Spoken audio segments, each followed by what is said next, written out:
Uma noite escura de julho. O rio Svratka, quieto e quase imóvel, parece calmo contra o fundo da luz turva dos postes de rua. Nesta hora, os moradores locais raramente aparecem na periferia abandonada de Brno. Exatamente aqui, na calada da noite, um transeunte descobriu uma imagem terrível. Numa encosta íngreme jazia uma cadeira de rodas. As rodas estavam dobradas, as estruturas metálicas profundamente enterradas no solo argiloso. A pouca distância, meio escondidos no matagal de juncos, jaziam os restos mortais de um jovem. Seu rosto parecia calmo e intacto, embora fosse óbvio que a situação estava longe de ser um acidente. Sob suas unhas, a polícia encontraria mais tarde lama e partículas do fundo do rio. O primeiro enigma para os investigadores foram as pegadas.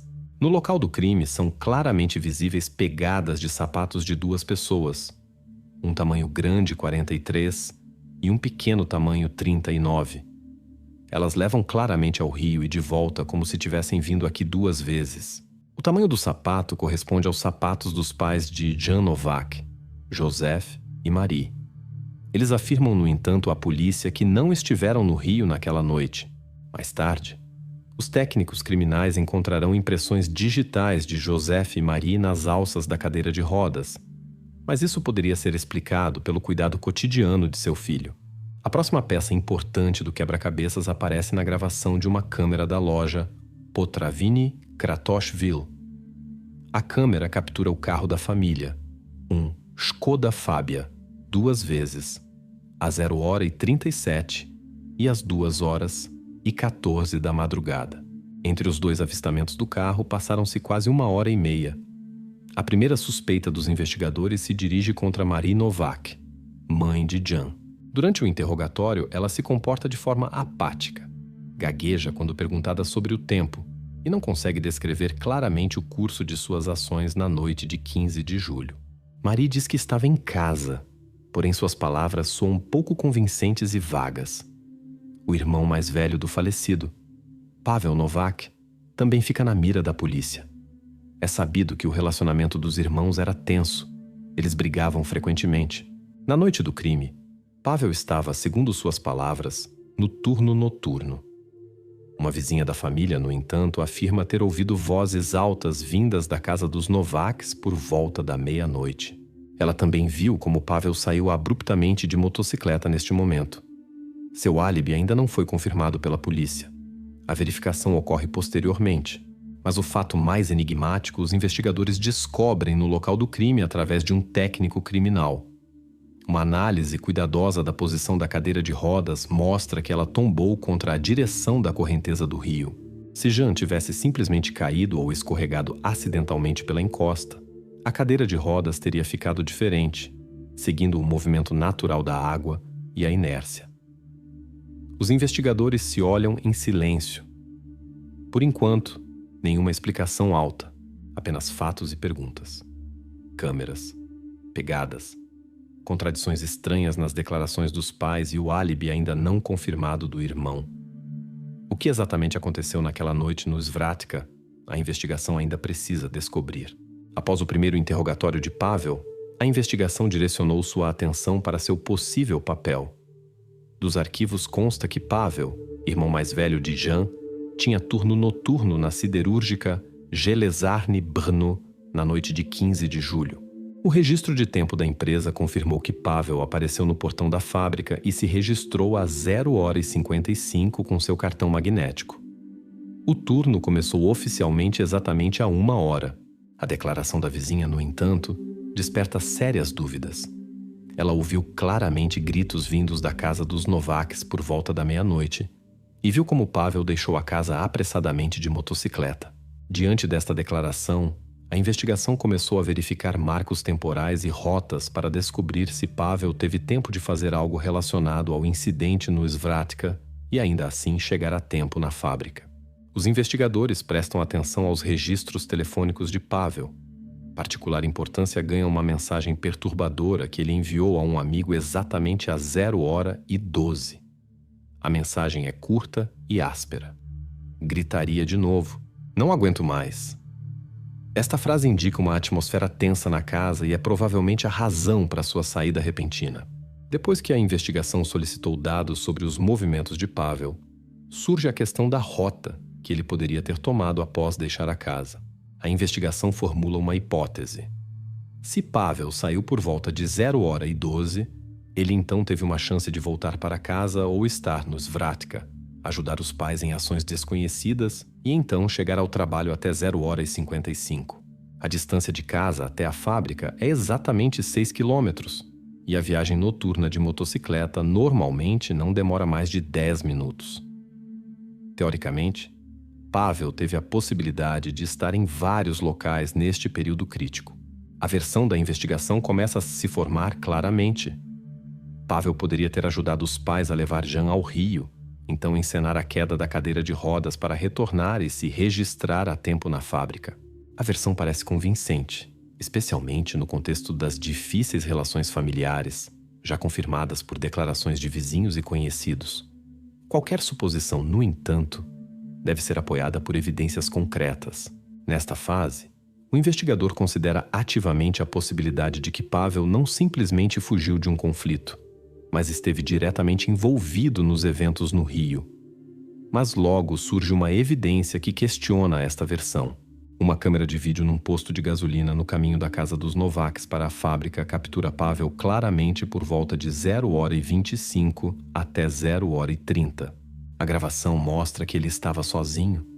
Suas roupas estavam limpas, suas mãos sem vestígios de sujeira ou lama. Estes detalhes enfraquecem significativamente a hipótese de seu envolvimento direto nos eventos no Rio.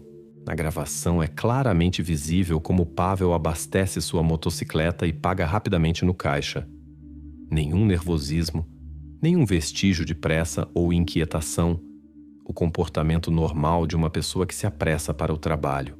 Os investigadores devem pensar que talvez tenham começado muito rapidamente a fazer suposições, sem esperar todos os fatos. À luz das novas evidências, a atenção da investigação começa a se voltar novamente para os pais de Jan, Joseph e Marie. É ainda muito cedo, no entanto, para remover Pavel oficialmente da lista de suspeitos. Os técnicos criminais ainda aguardam os resultados do exame dos sapatos e motocicleta de Pavel, para confirmar ou refutar definitivamente seu envolvimento direto. Agora os investigadores decidiram se aprofundar mais na dinâmica familiar dos Novaks. As relações tensas entre os irmãos, as declarações estranhas e contraditórias dos pais, tudo isso força a retornar à casa, à história da família, aos seus segredos que talvez se escondam atrás das paredes de uma casa comum em Brno. Mas ainda há um longo caminho até o arquivamento oficial da versão sobre Pavel. Depois que a versão de envolvimento direto de Pavel temporariamente perdeu a atualidade, a investigação decidiu investigar cuidadosamente as circunstâncias da vida familiar de Jan Novak. Vieram para o primeiro plano os documentos financeiros da família. Um fato chamou a atenção da polícia. As contas dos medicamentos que Jan tomava regularmente caíram drasticamente em 60% desde abril de 2022. Esta reviravolta inesperada indicava uma mudança essencial no cuidado de Jan. Adicionalmente, os serviços sociais confirmaram que enviaram à família Novak uma comunicação oficial sobre uma possível retirada dos subsídios destinados ao cuidado de Jan. Na comunicação falava-se de gastos não confirmados. Os investigadores pediram detalhes ao serviço e receberam uma resposta clara. Joseph e Marie não conseguiram apresentar comprovantes ou evidências adequadas para que exatamente os fundos estatais foram usados. O quadro financeiro parecia cada vez mais preocupante. A investigação não pôde ignorar a correspondência de Marie, que caiu em suas mãos durante o exame rotineiro do telefone. Em mensagens para uma amiga, Marie escreveu: "Não posso mais ver como ele sofre." Esta frase, registrada na correspondência de maio de 2022, testemunhava um sério esgotamento moral e emocional da mãe. Aqui, no entanto, surgiu uma inconsistência que exigia explicações. Se o cuidado de Jan era tão difícil, por que a família não procurou ajuda no centro de hospício gratuito em Brno? Os investigadores começaram a fazer perguntas desconfortáveis que visavam entender o verdadeiro motivo para a redução de custos. A razão era a escassez financeira, Ou foi uma decisão consciente de reduzir a ajuda medicamentosa, possivelmente até numa tentativa de acelerar o inevitável? Marie respondeu aos investigadores de forma monossilábica e sem emoção, afirmando que empreendeu todas as suas ações exclusivamente devido à falta aguda de dinheiro. Ela negou qualquer acusação de limitação intencional da ajuda ao seu filho. Mesmo assim, os dados financeiros oficiais e as inconsistências em suas palavras faziam duvidar da sinceridade destas afirmações. Entrou na mira da polícia Ivana Havlicek, uma amiga íntima de Marie, que anteriormente não havia aparecido na investigação. Numa mensagem de voz extraída do telefone de Marie, Ivana pronunciou uma frase que podia ser interpretada de forma ambígua. Há caminhos rápidos. A investigação verificou suas redes sociais, registros de celular e movimentos, mas até agora não encontrou evidências sólidas de seu envolvimento direto. Mesmo assim, seu papel como possível conselheira de Marie permaneceu aberto até verificação posterior. Enquanto isso, um especialista em TI da polícia examinou cuidadosamente o próprio telefone de Jan. Este era um procedimento de rotina que forneceu um resultado inesperado. Em rascunhos de notas, datados na noite de 14 de julho às 23h15, encontrou-se uma frase escrita por Jan. Mamãe sussurra que será melhor na água. Este texto curto e perturbador direcionou a investigação novamente para a casa dos Novaks, para a noite em que Jan acabou na margem do Svratka. A entrada no diário de Jan colocou a família Novak sob a lupa dos investigadores. Suas explicações anteriores pareciam agora ainda menos convincentes. A versão de que a tragédia no Rio foi uma coincidência ou um acidente perdeu força. Mesmo assim, os investigadores não puderam imediatamente excluir a amiga de Marie, Ivana, da lista de pessoas que poderiam ter influenciado a decisão da família. Seu envolvimento, mesmo que indireto, permaneceu obscuro e exigiu confirmação ou refutação documental adicional. A investigação ordenou um novo exame da cadeira de rodas de Jan, para esclarecer detalhes técnicos adicionais que poderiam iluminar as circunstâncias físicas do incidente no Rio. Os especialistas esperavam entender se a posição da cadeira de rodas foi resultado de ações ativas de terceiros ou poderia ter acontecido por acaso. O foco da investigação gradualmente se deslocou da investigação de motivos pessoais e do estado psicológico dos pais para a análise detalhada dos detalhes físicos do acontecido. Justamente o exame da cadeira de rodas poderia se tornar o ponto-chave e limitar definitivamente o círculo de suspeitos. O novo exame da cadeira de rodas de Jan se mostrou decisivo. Durante uma análise detalhada, especialistas encontraram sob o assento da cadeira de rodas um pedaço curto de corda de nylon de exatos 32 centímetros de comprimento. Inicialmente, o achado parecia casual. A corda poderia ser parte de um equipamento de pesca antigo ou um pedaço rasgado de uma lona. Mesmo assim, os técnicos criminais começaram uma verificação cuidadosa das fibras. As fibras da corda corresponderam, segundo a perícia realizada, a 98% com uma corda de nylon encontrada na casa de campo de Joseph. Exatamente com esta corda, Joseph normalmente amarrava seu barco, o que era conhecido da polícia graças a depoimentos de testemunhas e fotos do local da casa de campo. A probabilidade de correspondência excluía a possibilidade de coincidência e deu à investigação uma pista importante. Simultaneamente, a investigação recebeu um impulso inesperado com o aparecimento de uma nova testemunha. Karel Stepanek, um pescador amador que anteriormente não havia aparecido no caso, relatou que estava na noite do crime em seu local usual de pesca, não longe do local onde foi encontrada a cadeira de rodas. Segundo Stepanek, ele viu por volta de 1h10 da madrugada um casal que se parecia muito com Joseph e Marie Novak arrastando algo pesado em direção ao rio. Esta informação correspondia completamente às suspeitas da investigação sobre o envolvimento dos pais no acontecido. Mesmo assim, permanecia para esclarecer por que a corda encontrada não estava cortada limpa, mas literalmente arrancada. Se a família havia planejado suas ações antecipadamente, por que tiveram tanta pressa e se permitiram tal grosseria? A versão foi complicada por outro detalhe. O relógio da testemunha Karel Stepanek estava adiantado cerca de 6 minutos. A polícia examinou cuidadosamente o tempo de seus depoimentos e tentou entender como exatamente ele pôde determinar o momento em que viu os supostos pais. Inicialmente, o investigador suspeitou que a corda poderia pertencer a visitantes casuais da margem ou até mesmo pescadores. Karel também foi verificado quanto a um possível estado de embriaguez e confusão em suas declarações. A análise de fibras, no entanto, excluiu oficialmente esta versão e confirmou documentalmente que a corda pertencia a Joseph. Karel Stepanek, pescador. Status: testemunha, confirmado como confiável. Seu estado naquela noite era sóbrio, e um pequeno deslocamento de tempo não mudou nada fundamental no quadro dos eventos. Enquanto isso, os investigadores obtiveram acesso aos dados de rastreamento da pulseira fitness de Marie Novak. Os registros mostraram que seu pulso no período de 1h05 até 1h20 da madrugada subiu abruptamente para 128 batimentos por minuto, embora a pulseira estivesse neste momento no modo de sono. Tal anomalia poderia indicar estresse físico ou emocional considerável. Os investigadores anotaram este fato com confiança como uma evidência importante que apontava para o envolvimento ativo de Marie nos eventos da noite. Agora o Ministério Público começou a formular uma acusação oficial, baseando-se na versão familiar.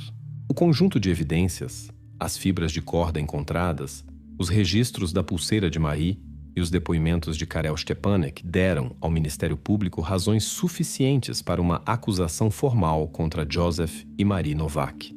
A investigação estruturou os materiais cuidadosamente e se preparou para o processo judicial, exercendo cuidado especial e evitando conclusões precipitadas.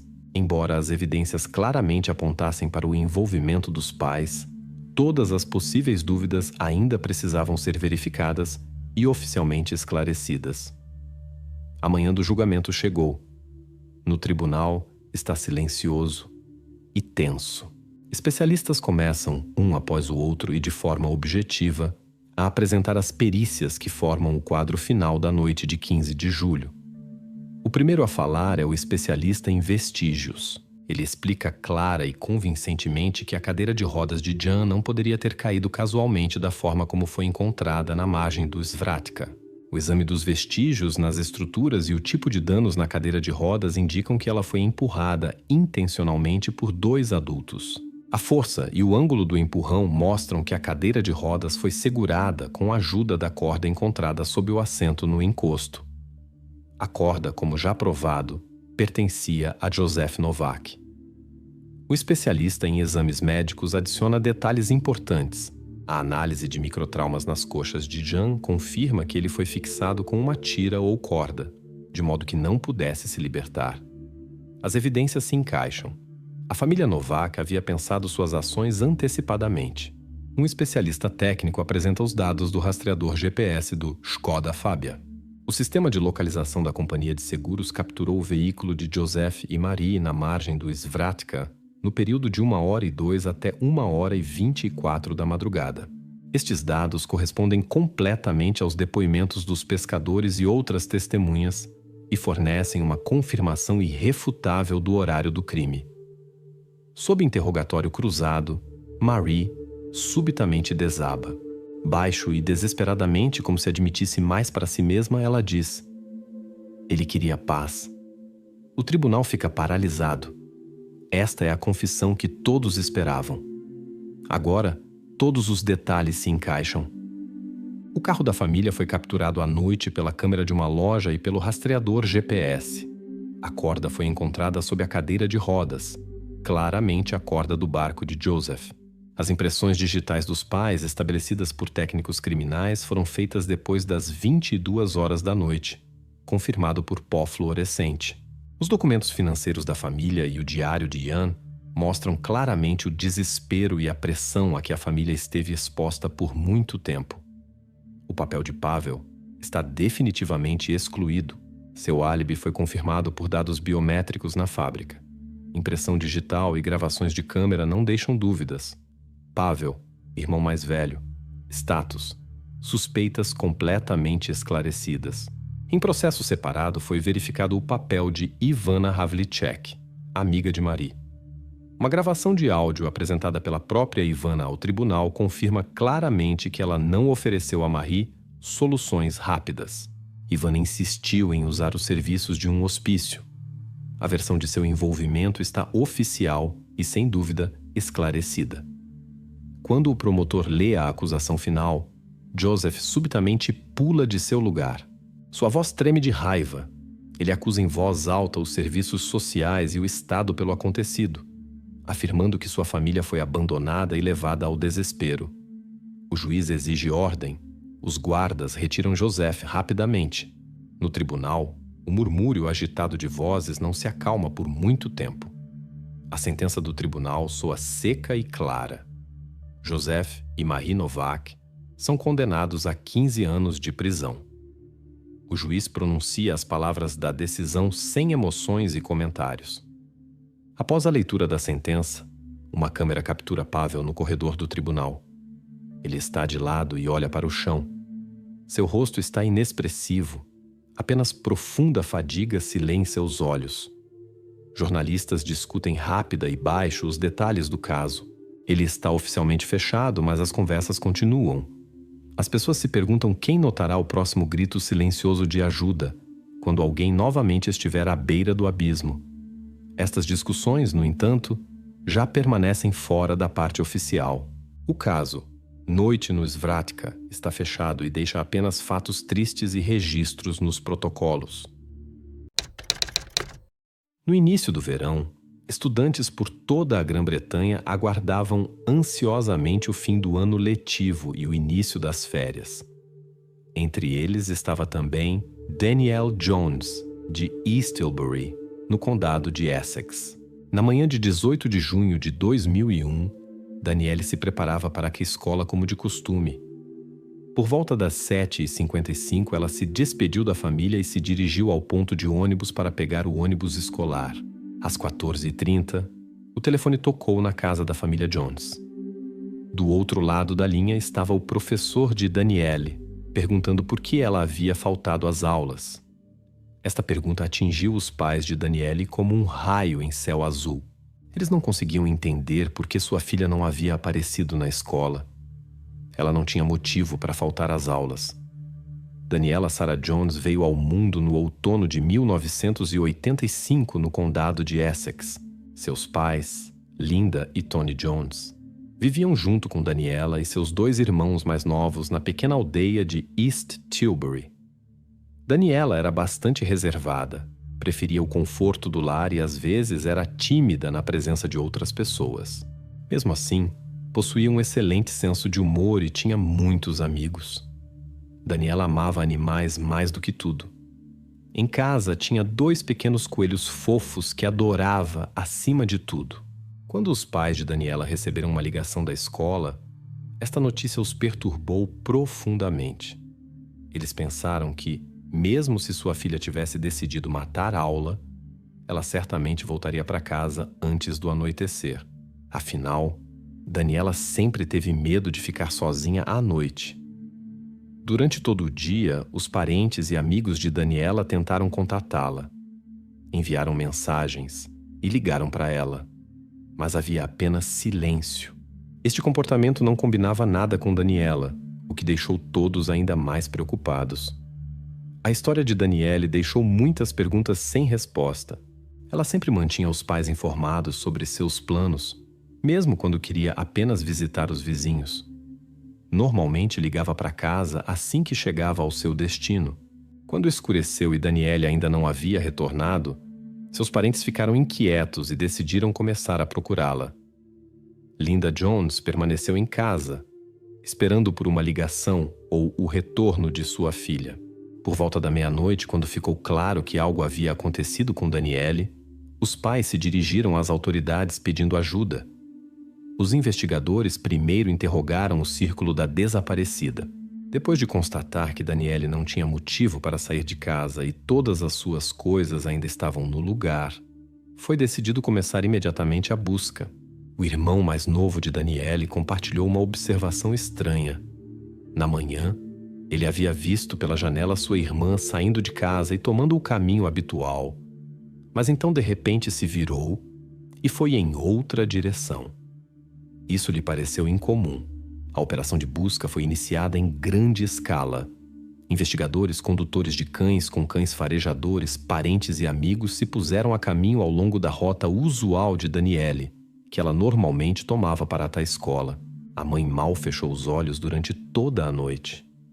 Ela esperava que sua filha entrasse pela porta a qualquer momento, como de costume. Nos próximos 3 dias, a família vasculhou cada canto da casa, mas não encontrou nada significativo. No entanto, conseguiram encontrar pessoas que viram a desaparecida naquela manhã. Um casal de estudantes notou como ela foi à loja ao lado do ponto de ônibus. Descobriu-se que ela nunca havia entrado no ônibus escolar. Logo, as operações de busca se expandiram. A polícia foi de casa em casa na pequena cidade. Os investigadores falaram com todos os moradores e pediram para verificarem seus galpões e anexos. Ao mesmo tempo, a resposta da sociedade foi avassaladora. Todos tentaram apoiar a família e muitos moradores locais participaram da busca por conta própria. Mas mesmo após vários dias de busca intensa, nenhum rastro pôde ser encontrado. Os parentes e pessoas próximas da desaparecida estavam desesperados. Mesmo assim, continuaram acreditando que sua amada filha estava viva e logo retornaria para casa. As forças policiais locais reconheceram a gravidade da situação em relação ao desaparecimento de Danielle e transferiram o caso para o Grupo Central de Investigação. Designaram um oficial especial como pessoa de ligação com a família.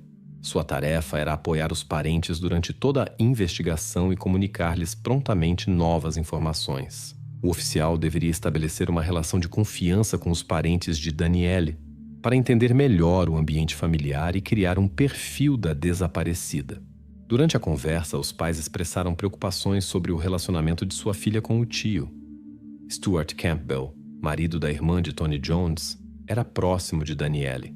Este trabalhador da construção de 43 anos e pai de 2 crianças frequentemente passava tempo com sua sobrinha e seus irmãos quando eram mais novos. Ele brincava com eles e os tratava como seus próprios filhos. Na conversa com o investigador, a Sra. Jones compartilhou suas observações sobre Stuart. Segundo suas palavras, ele dava essa impressão de uma pessoa com autoestima exagerada, embora também possuísse certo carisma. Seu marido Tony mantinha uma relação amigável com ele, mas ocasionalmente confessava a sua esposa que havia algo em Stuart que despertava nele um vago desconforto. Com o tempo, Stuart começou a dar atenção aumentada a Daniela, sua sobrinha. Ele se acostumou a buscá-la após as aulas e oferecer carona. Isso causava desconforto em Daniela, especialmente devido aos olhares curiosos de seus colegas de classe. Stuart frequentemente a convidava para o cinema e café e tentava persistentemente segurar sua mão durante os passeios. As visitas de Stuart à casa da família Jones se tornaram muito frequentes, até 4 ou 5 vezes por semana. Finalmente, Linda e Tony decidiram restringir sua permanência com eles. Tony se lembrou de um incidente quando Stuart, sentado ao lado de Daniela no sofá, perguntava insistentemente por que ela estava tão envergonhada e corava. Quando Tony ouviu esta conversa, decidiu intervir e perguntou a Stuart o que estava acontecendo. Campbell, no entanto, imediatamente descartou, explicou que tudo estava bem e se mudou imediatamente. Após a conversa com o representante das autoridades, os pais de Daniela comunicaram que só agora começavam a entender. Por trás do comportamento de Stuart, poderia haver mais do que a relação usual entre tio e sobrinha. Parecia que Danielle tentava se manter longe dele. Linda e Tony admitiram que anteriormente explicavam suas ações com afeto sincero e o desejo de estar mais próximo de sua família. E tudo o que lhes parecia estranho atribuíam a mal-entendidos inofensivos. Eles tentavam não prestar muita atenção, com medo de que pudesse prejudicar seriamente as relações familiares se suas suspeitas se mostrassem infundadas. Afinal, a irmã biológica de Tony era-se esposa de Stuart. Um dia após Danielle ter parado de se comunicar, Tony decidiu visitar sua parente. A casa, no entanto, o recebeu com silêncio. Quando olhou pela janela, notou com surpresa um sistema de videovigilância na sala de estar, o que lhe pareceu incomum. Ainda mais estranho, porém, foi o comportamento de Stuart Campbell quando Tony finalmente o encontrou. Este parecia completamente indiferente ao desaparecimento de Danielle. Além disso, Stuart foi o único que não mostrou nenhum interesse em sua busca. Ao mesmo tempo, a mídia local continuava relatando intensamente sobre o desaparecimento de Danielle Jones. Diante do crescente interesse público, os representantes das forças policiais decidiram organizar um encontro com jornalistas para fornecer informações oficiais sobre o caso. Em um encontro com jornalistas, os investigadores compartilharam detalhes sobre como Danielle havia desaparecido. Pediram aos espectadores das notícias locais que relatassem qualquer informação que pudesse ajudar na busca. Este passo se mostrou bem-sucedido. Numerosas ligações começaram a chegar à delegacia de polícia. Uma delas interessou particularmente aos investigadores. Uma testemunha relatou que na manhã, quando Danielle foi vista pela última vez, havia notado uma garota de aparência similar. Ela estava ao lado de uma van azul e discutia em voz alta com um homem. Curiosamente, o tio de Danielle, Stuart Campbell, possuía uma van azul similar. Este detalhe despertou suspeitas sérias na polícia. Surgiram temores de que Campbell pudesse ter sequestrado sua sobrinha para uma direção desconhecida. Antes dos investigadores convidarem a pessoa suspeita para uma conversa, decidiram examinar seu passado. O que descobriram os preocupou muito. Descobriu-se que esta pessoa já havia chamado a atenção das forças policiais muitos anos antes. No final dos anos 80, foi presa por comportamento inadequado com uma pessoa jovem. Confessou sua culpa, mas saiu com liberdade condicional e deixou o tribunal como pessoa livre. Tanto Linda quanto Tony sabiam que seu novo parente havia tido problemas com a lei no passado. Mas quando tentavam descobrir detalhes, Stuart minimizava e assegurava que eram trivialidades. Ele convencia todos de que havia sido vítima de calúnia, já que o tribunal finalmente o havia absolvido. A investigação posterior levou a revelações chocantes. A polícia descobriu cerca de 30 casos nos quais o nome de Stuart Campbell aparecia. Descobriu-se que por muitos anos ele atraía mulheres jovens fingindo ser um fotógrafo famoso. Assim que ficava sozinho com elas, as forçava a participar de sessões de fotos questionáveis, alegando que eram fotos para revistas de alta qualidade.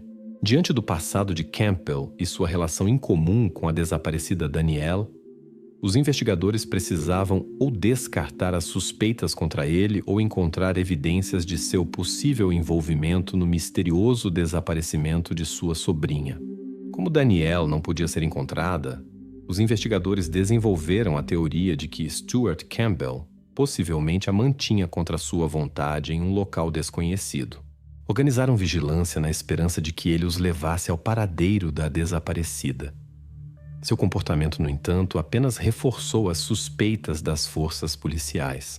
Ele não mostrava a preocupação que se esperaria de um tio cuja sobrinha havia desaparecido sem deixar rastros. Em vez disso, Campbell passava tempo de maneira estranha em estacionamentos fotografando carros que se pareciam com seu próprio Nissan prateado. Quando ficou claro que a vigilância não estava trazendo os resultados desejados, os investigadores decidiram prender Campbell. Em 23 de junho, 5 dias após o desaparecimento de Danielle Jones, Stuart Campbell foi preso. Durante o interrogatório pelos investigadores, Campbell foi imediatamente informado de que eles tinham razões válidas para acreditar que ele estava ciente da situação com Danielle. Stuart, no entanto, começou imediatamente a negar tudo e alegou não ter ideia de onde ela se encontrava. Além disso, jurou ter uma relação próxima e de confiança com sua sobrinha. Segundo Stuart, as relações de Danielle com seus pais, Tony e Linda Jones, haviam se deteriorado conforme ela crescia. Ele contou que servia como mediador entre Danielle e seus pais para ajudar a família Jones a evitar uma ruptura, já que, segundo sua versão, estavam prestes a se separar. Durante a conversa, descobriu-se que Stuart Campbell tinha um álibi sólido. No momento do desaparecimento de Danielle, ele não estava em East Hillsborough. Havia ido à cidade vizinha para buscar materiais de construção para ajudar seu vizinho com trabalhos de renovação. Não tinha recibo, pois naquela loja não havia as mercadorias necessárias. No caminho de volta, parou para ligar para sua esposa e comunicar isso. Após retornar para casa, foi imediatamente ao vizinho para continuar com os trabalhos de renovação. A história do caso de Daniela Jones deixou muitas perguntas sem resposta. Apesar dos álibis duvidosos de Campbell, as forças policiais não conseguiram encontrar razões suficientes para sua prisão continuada. Ele foi liberado sob fiança até a conclusão das investigações. Diante do passado de Campbell, a perspectiva de sua liberação causou considerável preocupação aos investigadores. Suspeitavam que ele poderia representar um perigo, mas não tinham evidências sólidas para apresentar acusações. Neste contexto, foi decidido revistar a casa da família Jones novamente. Ao procurar no quarto de Daniela, encontraram um estojo com 2 notas. A primeira dizia: "Olá, princesa. Caso não tenha notado minhas mensagens anteriores, decidi deixar mais uma. Quero que saibas. Sinto falta do teu sorriso. Beijinhos." Quando os investigadores mostraram estas notas a Linda Jones, ela ficou chocada e explicou estar vendo-as pela primeira vez. Contou que toda a família Jones havia viajado de férias algumas semanas antes do misterioso desaparecimento de Daniela. Linda suspeitou que Stuart pudesse ter invadido o quarto de Daniela em sua ausência e deixado essas mensagens. O pai de Daniela se lembrou de um detalhe importante.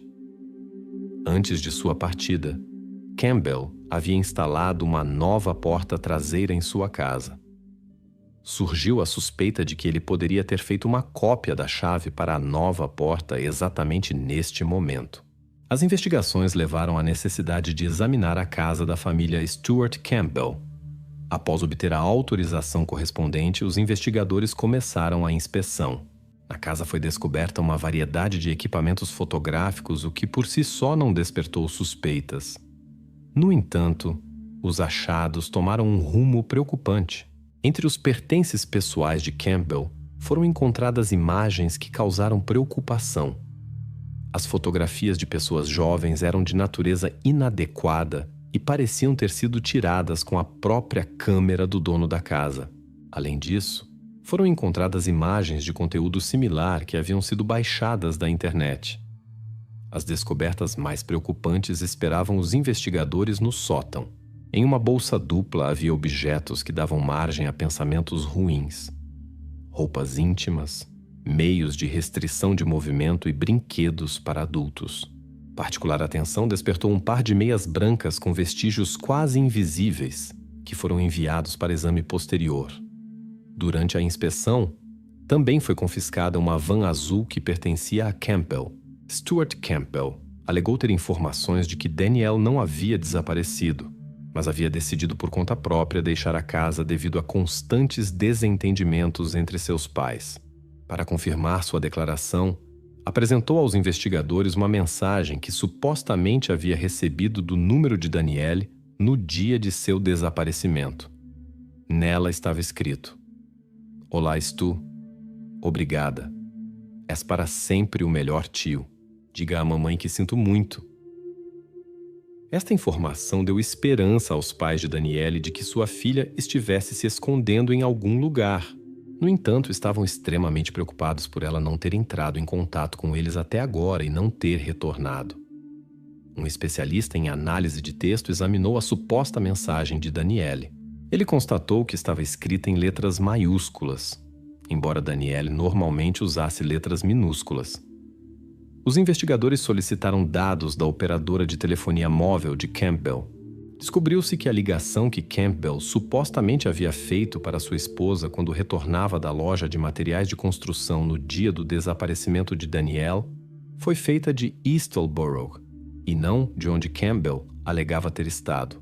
Mas o mais notável foi que os sinais dos dispositivos móveis de Campbell e Danielle Jones foram localizados próximo à casa de Campbell e permaneceram ativos ainda 30 horas após seu desaparecimento. 30 dias após Danielle Jones ter perdido o contato, seus parentes preocupados se dirigiram ao público através da mídia. Esperavam encontrar novas pistas e qualquer informação que pudesse esclarecer a situação. A família apelou a todos que pudessem saber algo ou ter visto Danielle, mas por algum motivo ainda não haviam comunicado isso às autoridades, para finalmente compartilharem as informações que conheciam. Após algum tempo, os parentes de Jones, junto com representantes das forças policiais, distribuíram cerca de 1.500 panfletos com fotos de Danielle. Paralelamente, os investigadores receberam os resultados do exame das meias brancas encontradas no sótão de Stuart Campbell. As conclusões dos especialistas foram preocupantes. Na peça de roupa foram encontrados vestígios que se relacionavam tanto com Campbell quanto com Danielle Jones. Com base nos dados coletados, Stuart Campbell foi preso sem possibilidade de liberdade sob fiança. Foi levado à delegacia, onde foi acusado de posse de imagens inadequadas. Esta acusação, no entanto, serviu apenas como motivo formal para a prisão e permitiu aos investigadores continuar a investigação e preparar acusações mais graves relacionadas ao desaparecimento de Danielle Jones. Um parente do suspeito o visitou logo após sua prisão. Após uma conversa com ele, o parente comunicou às forças policiais que estava profundamente convencido de que o preso estava mentindo. Também se descobriu que o suspeito mantinha registros que os investigadores depois chamariam de Diário da Desaparecida. Ele anotava ali cada interação com ela, seja uma ligação ou uma mensagem enviada. Estes registros deixaram claro que ele estava excessivamente fascinado por ela. Apesar da ausência de evidências claras sobre o desaparecimento, os investigadores haviam coletado indícios suficientes para apresentar acusações por envolvimento no misterioso desaparecimento. Após a apresentação das acusações, o suspeito permaneceu sob observação das forças policiais por quase um ano.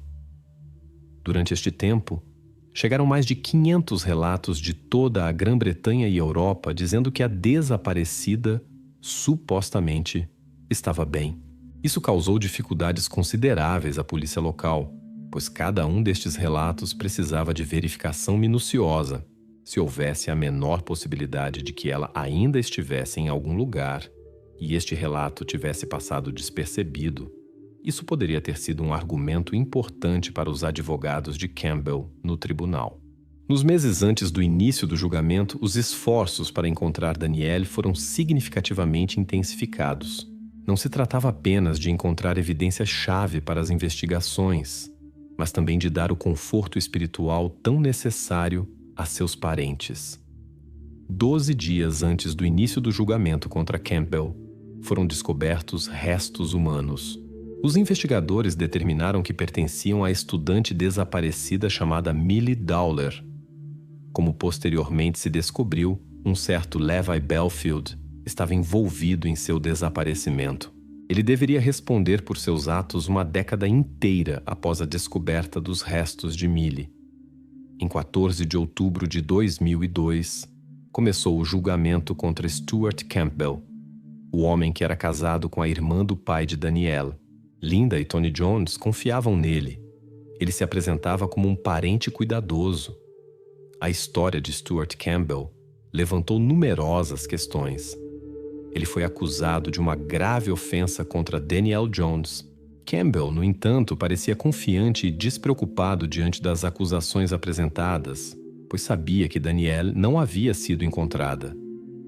Os investigadores suspeitavam que Campbell comunicava secretamente com Danielle sem informar Tony e Linda.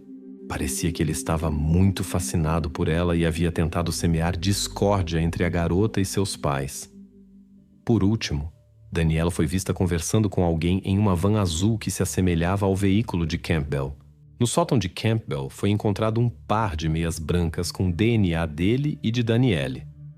Seus registros pessoais revelaram um interesse doentio em pessoas jovens.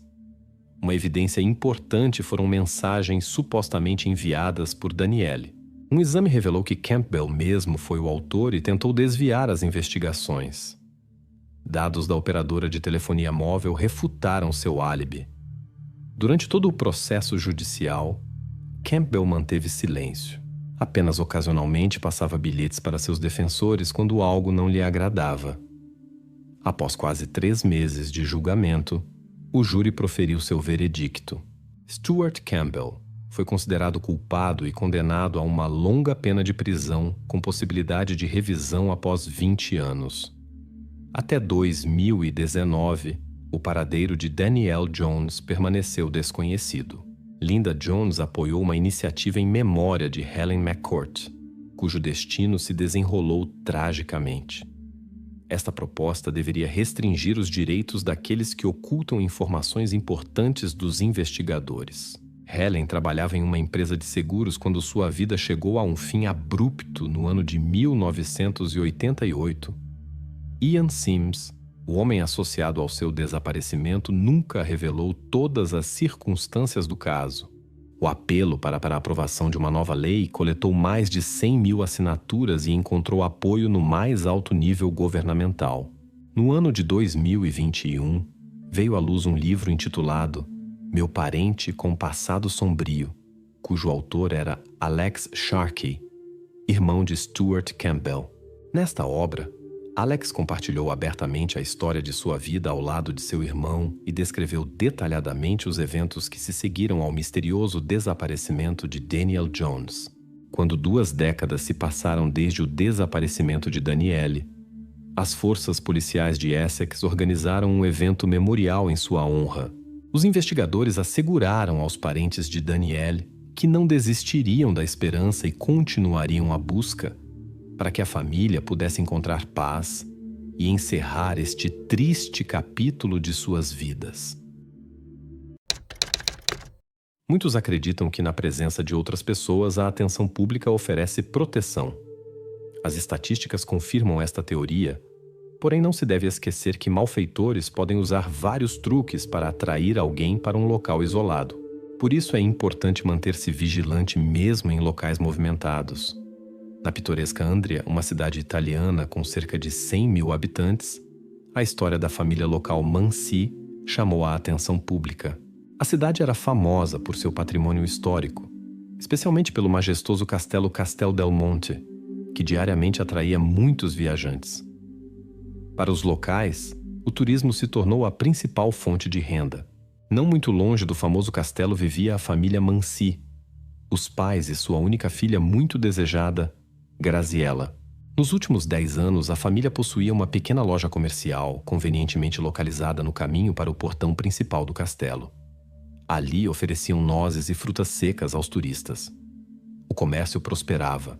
Graziella, apesar de sua idade, frequentemente ajudava no negócio da família, o que muito alegrava seus pais.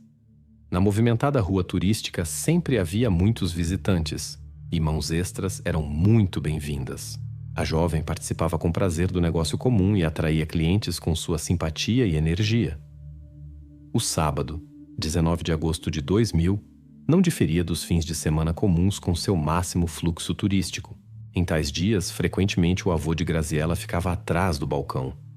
A neta fazia-lhe companhia com prazer e realizava pequenas tarefas. Devido ao fluxo constante de visitantes, o avô raramente podia deixar a loja.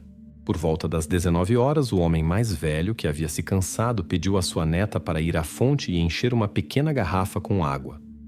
Graziella concordou prontamente e se dirigiu à fonte, que ficava a apenas 5 minutos de distância. O tempo passou, mas Graziella não retornou. O avô começou a se preocupar, embora inicialmente se tranquilizasse pensando que sua neta poderia ter encontrado conhecidos e entrado em conversa. No entanto, quando mais de 20 minutos se passaram e Graziella, que sempre era pontual, não apareceu, o homem ficou seriamente preocupado. Decidiu verificar a situação e foi à fonte. Para sua surpresa e preocupação, Graziella não estava lá nem nas ruas vizinhas que ele percorreu completamente procurando por sua neta. A situação ficou cada vez mais tensa. Quando o avô retornou à loja esperando encontrar Graziella, constatou que ela ainda não havia aparecido. Ela poderia ter tomado outro caminho, mas não estava em lugar algum. Após cerca de 30 minutos, entrou em contato com o filho e a mãe, começou a ligar para todos os amigos e conhecidos cujos números tinha anotado. Os pais também ligaram para todos que conseguiam contatar, mas ninguém a tinha visto. Logo toda a família e alguns amigos de Graziella se reuniram na loja dos Mansi na praça.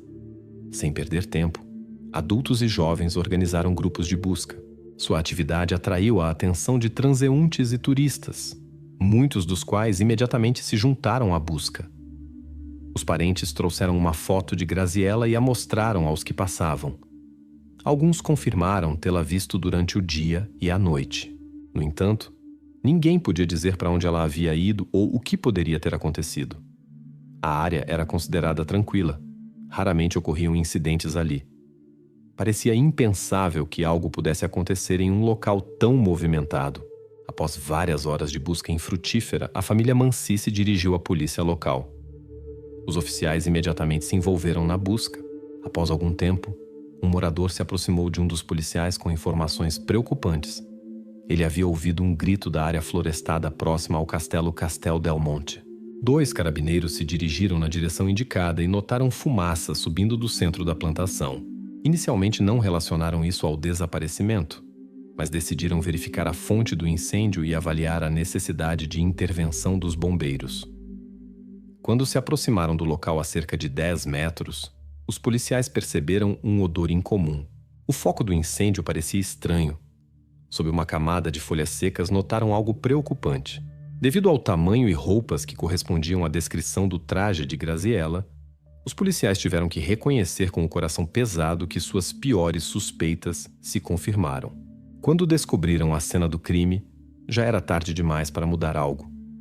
Ao examinar a área florestal, os investigadores descobriram vários fragmentos de roupas e um dispositivo para início de incêndio, a suposta fonte do fogo. Não foram encontradas outras pistas sobre os perpetradores. Era necessário um exame mais minucioso do terreno. As autoridades também esperavam obter gravações de câmeras de vigilância instaladas próximo ao castelo. O exame médico confirmou a identidade da pessoa encontrada. Era Graziella Mansi. Os especialistas não puderam responder exaustivamente a todas as questões da investigação e da família. O estado dificultou o exame, porém o laudo confirmou o caráter intencional do incidente. A informação sobre este incidente se espalhou rapidamente pelos canais de notícias. No dia seguinte, representantes da imprensa literalmente sitiaram a casa da família Mansi. Quando os parentes foram informados sobre o ocorrido, inicialmente se recusaram a acreditar que se tratasse de Graziella. Este caso inexplicável chocou tanto os moradores que todo o distrito ficou em estado de choque. A mídia relatou intensivamente sobre o incidente próximo ao famoso castelo. A sociedade ficou perturbada pelo ocorrido. O fluxo turístico diminuiu significativamente. Visitantes consideraram a área insegura e evitaram a atração, o que afetou negativamente o setor turístico de Andria. Os investigadores agiram rapidamente. A polícia se envolveu ativamente no trabalho desde as primeiras horas.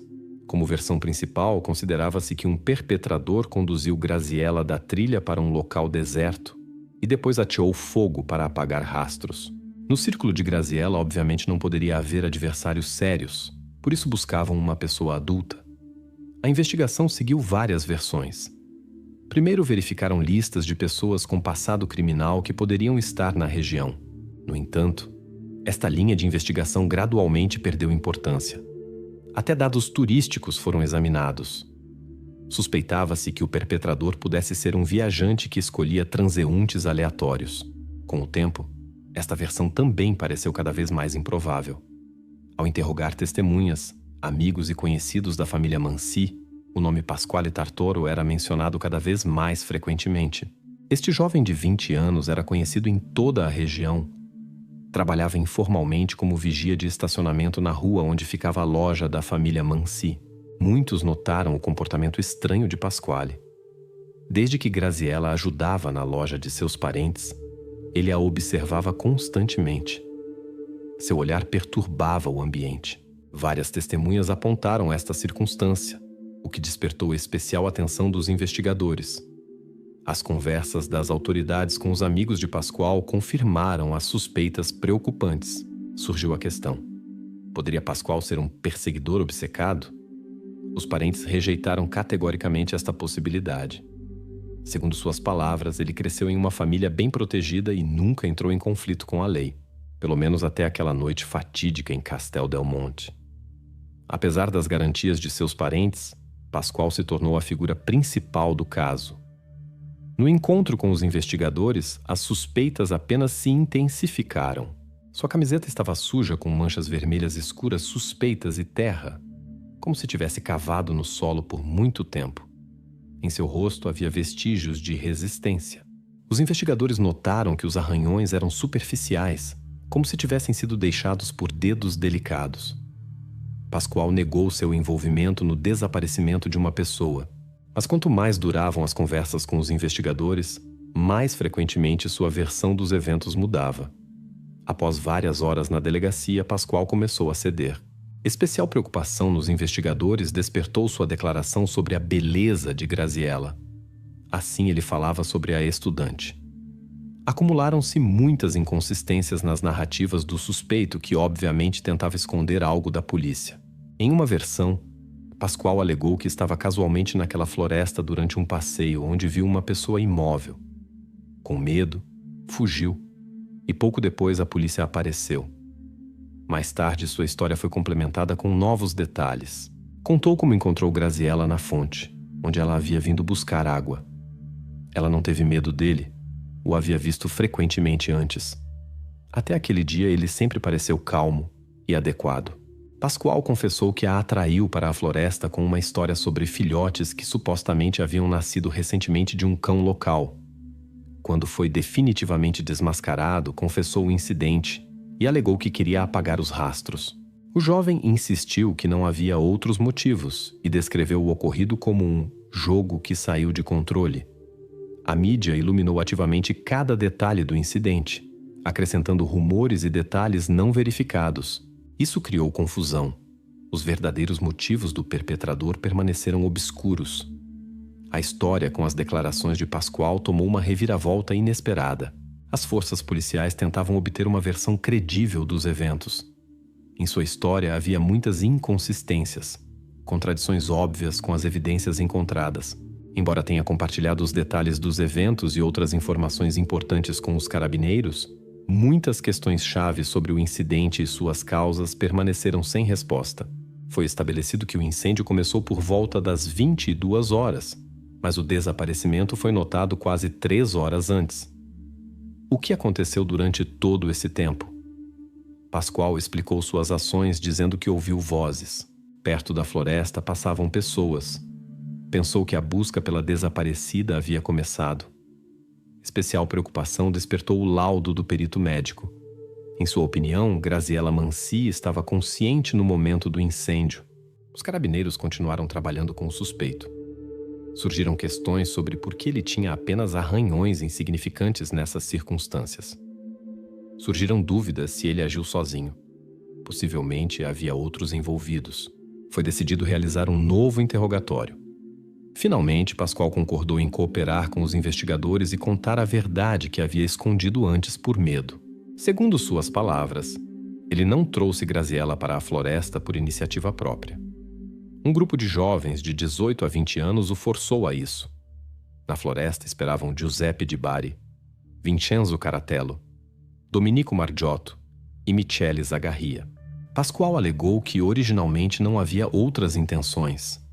Ele havia tido um conflito com esses jovens, no qual perdeu. Como compensação, os conhecidos exigiram que trouxesse Graziella para a floresta. O que ele fez? Os 4 jovens mantiveram Graziella por várias horas. Quando ouviram os gritos de busca, ficaram com medo das consequências. O grupo decidiu esconder os rastros do incidente. Não tinham materiais adequados para apagar as evidências. Quando Graziella recobrou a consciência e começou a gritar, os jovens entraram em pânico e tentaram usar violência. Finalmente a cobriram com folhas e tentaram pensar em como esconder suas ações, após o que decidiram usar um dispositivo incendiário. Todos os envolvidos tinham entre 18 e 20 anos. Como se descobriu, os jovens vinham de famílias abastadas e não de um ambiente problemático, o que tornou seu ato ainda mais incompreensível. Conhecidos os descreveram como jovens equilibrados e sensatos que nunca mostraram agressão ou tendência a violações da lei. Apenas um deles havia tido pequenos problemas com a lei no passado, um furto menor. Após as declarações de Pascoal, as forças policiais rapidamente prenderam todo o grupo. A notícia chocou toda a Itália e recebeu ampla atenção da mídia. Desde sua prisão, os suspeitos negaram qualquer envolvimento no desaparecimento de Graziella e juraram não entender as razões do interesse das autoridades por eles. Os investigadores, no entanto, estavam determinados a continuar seu trabalho até reconstruir o quadro completo dos eventos daquela noite na floresta.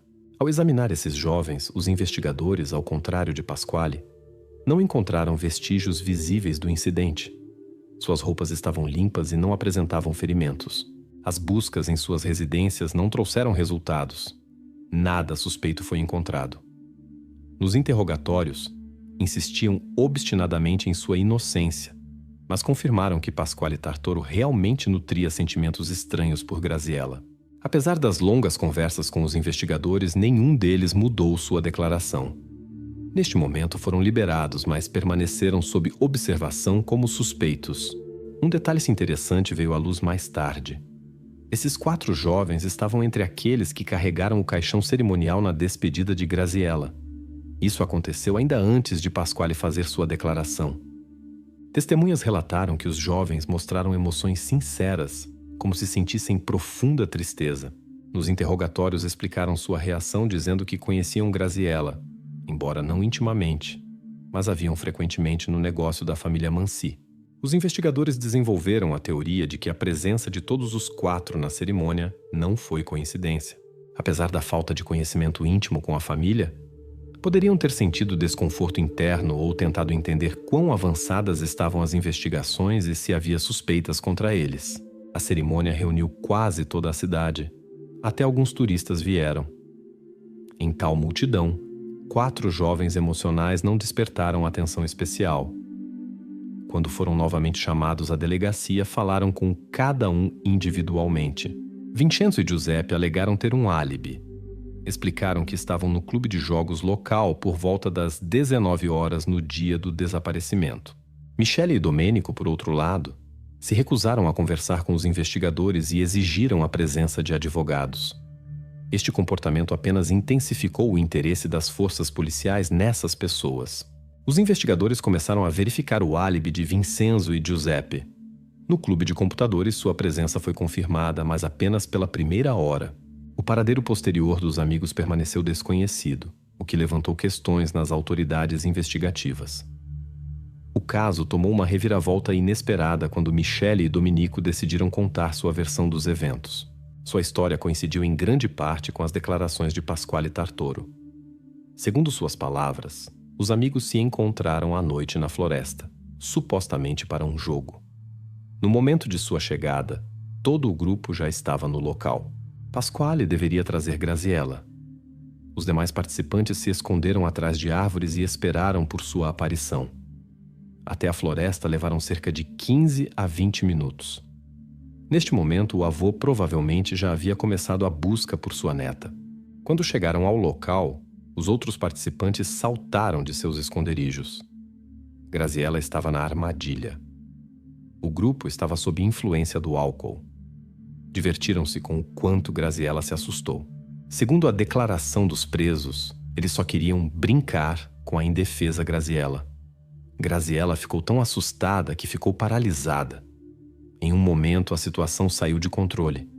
Após a queda, ela perdeu a consciência. Os jovens alegaram que originalmente só pretendiam assustá-la. Quando ela não respondia mais, todos perceberam a gravidade da situação. Neste momento, ouviram vozes, provavelmente daqueles que procuravam por Graziella. Sob influência do álcool, decidiram esconder os rastros do incidente. As declarações dos suspeitos foram parcialmente confirmadas por evidências. O exame médico se mostrou ambíguo. Graziella apresentava certas lesões, mas a forma como surgiram não pôde ser determinada com precisão. As roupas da jovem estavam em seu lugar, o que questionou algumas versões originais da investigação. A dificuldade também consistia no fato de que os vestígios da ação do fogo dificultaram significativamente o trabalho dos especialistas. Os carabineiros suspeitavam que o grupo de jovens poderia ter usado chamas intencionalmente para esconder os rastros de suas ações. A história do jogo perigoso que os presos contaram despertou sérias dúvidas.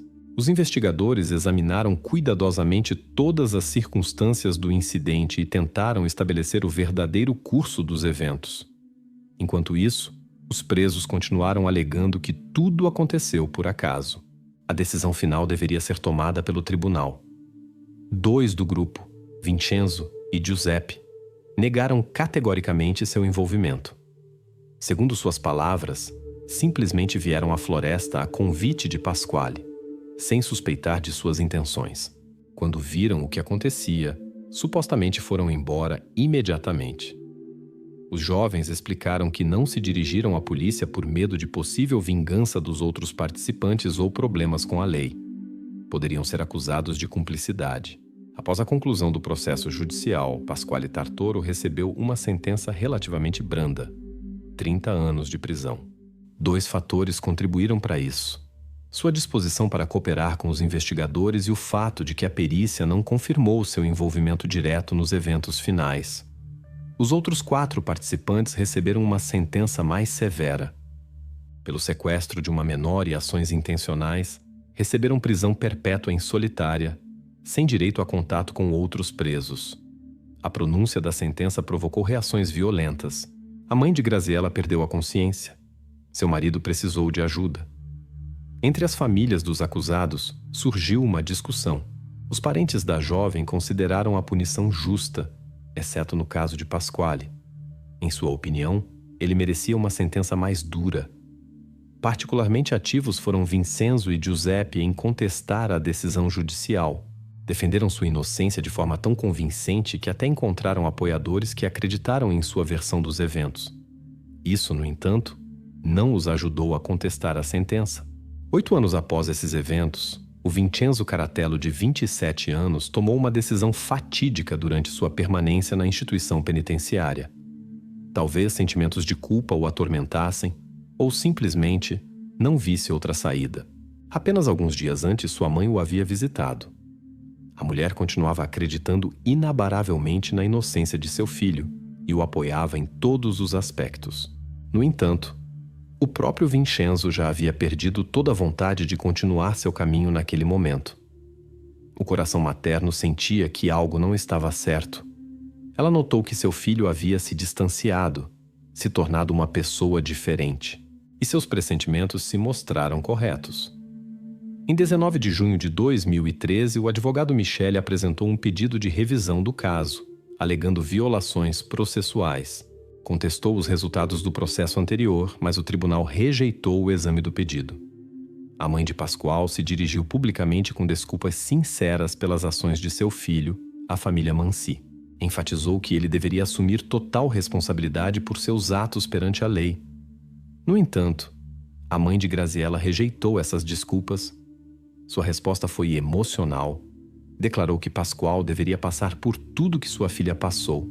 Segundo suas palavras, Graziella teria permanecido com sua família se ele não a tivesse atraído para a floresta. Os pais de Graziella consideravam justamente Pascoal o principal culpado. O nome de Graziella Mansi não está esquecido na Itália. No Castelo Castel del Monte há uma placa comemorativa com sua foto e uma breve história de Graziella, cujo caminho terminou tão cedo. Este local se tornou uma espécie de memorial, onde moradores locais e turistas deixam flores e bichos de pelúcia. Os parentes de Graziella visitam frequentemente este local de memória. Após 24 anos de prisão, Pascoal Tartoro conquistou sua liberdade. Por boa conduta, sua pena foi reduzida em 6 anos. Agora tem 44 anos e tenta começar uma nova vida. É difícil prever como seu destino posterior se desenvolverá. Entre todos os envolvidos, ele foi o único que concordou com um procedimento simplificado, o que levou a uma redução da pena. Após o incidente, todos os participantes cortaram qualquer contato entre si. Mesmo quando Pascoal foi libertado, nenhum dos ex-amigos tentou restabelecer contato. Ele mesmo diz que se lembra todos os dias do ocorrido e da dor que causou a Graziella e seus parentes. Pascoal confessa: se pudesse voltar ao passado, agiria diferentemente. Na difícil fase de reabilitação, sua família se tornou o principal apoio. Expressa gratidão a todos que acreditaram em sua melhora. No entanto, A mãe de Graziella expressou sua opinião sobre a libertação antecipada de Pascoal. Segundo suas palavras, sua libertação destruiu a ideia de justiça. Está convencida de que tais pessoas não podem mudar e representam um perigo para a sociedade. Por isso não merecem uma segunda chance. Vincenzo e Giuseppe, que insistiam em sua inocência, não conseguiram entender os motivos das ações de Pascoal. Em sua última carta, antes de deixar este mundo, Vincenzo continuou defendendo sua inocência e expressou sua amargura sobre a injustiça do sistema. Esperava que um dia alguém provasse a verdade, mas não via mais sentido em continuar a luta pela liberdade. Giuseppe, Domenico e Michele ainda estão na prisão. Giuseppe não desiste de suas tentativas de provar sua inocência e dedica seu tempo ao estudo da Bíblia. Aceitou sua sentença e não apresenta mais recursos. Mantém a fé de que a verdade um dia virá à luz. Todos os três apontam unanimemente Pascoal como o principal culpado do incidente. Segundo suas palavras, ele atraiu Graziella para a floresta e foi o iniciador dos eventos posteriores. Mesmo assim, Pascoal recebeu a sentença mais branda entre todos os condenados e já está em liberdade.